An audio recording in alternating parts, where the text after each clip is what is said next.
the licenses and how many fish you actually catch and how much you actually eat, and you compare it to what you could do if you go to Cars and buy the fish. Is it worth it, right?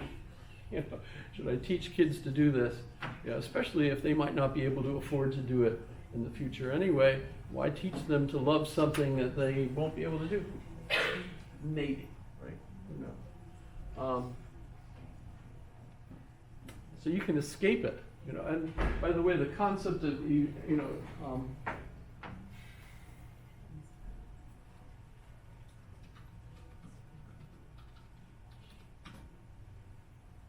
freedom evolves.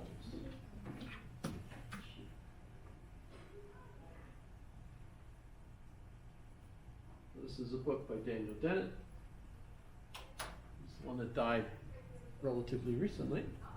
But the idea is that, you know, as we go back and look at history, people didn't have much freedom, you know, but gradually our education evolved, gradually came to understand ourselves.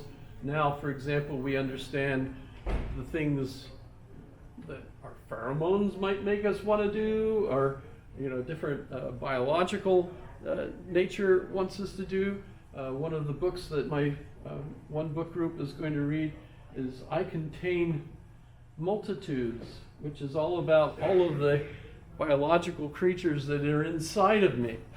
I'm a walking ecosystem, right? You know, in fact, I remember years ago reading it, 50% of my body weight are other organisms that live in me. You know, and that's like, whoa. Just the mitochondria, you know, which I get from my mother. You know, that's how we get mitochondria, from the bloodstream of our mother. You know, so we get the same mitochondria that she had, but the mitochondria are a different creature that are living in us. But we couldn't live without them because that's where we get our energy, right?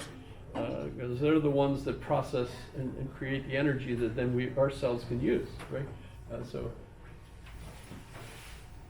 it's kind of important, you know, tracing the DNA of the, gosh, it's already finished. Did I finish doing stuff? Did I ask you a quiz question? What was the quiz question? I'm sure I had a quiz question, but I never asked it. I'll have to figure it out and send it to you. Or did somebody see it? Nope. Look at the notes. Last one was your kindergarten. Pardon?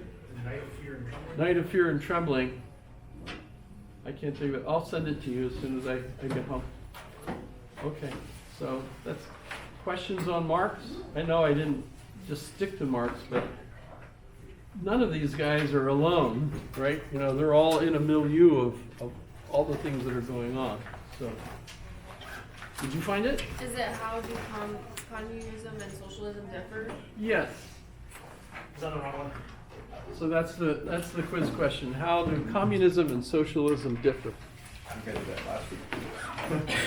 Well, some people are ahead. You know, if you're reading, my notes are actually into the half of the next week.